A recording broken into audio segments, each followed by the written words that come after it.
Right. Ma'am, recently may mga na-file ko ng reklamo si Senator Ivy. May mga secretaries, may mga PNP officials, but you think meron pang mas mataas na dapat managot dun sa nangyari ko ng pag-kidnap po kay PRRD? Oo.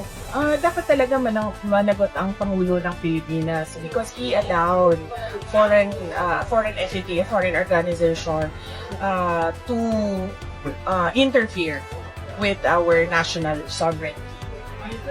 So, hanggang siya dapat makasuka. Opo, kasi hindi naman mangyayari lahat yon kung walang approval ng Pangulo. Yung tinatawag natin na rendition, no? Yung pagkidnap o pagkuha ng isang citizen sa loob ng bayan, at dalhin siya sa isang foreign jurisdiction para ipakulong doon. Hindi mangyayari yan kung walang approval ng President. Malabo na gumalaw ang mga departments ng kanya-kanya lang unless incapacitated na talaga yung president natin.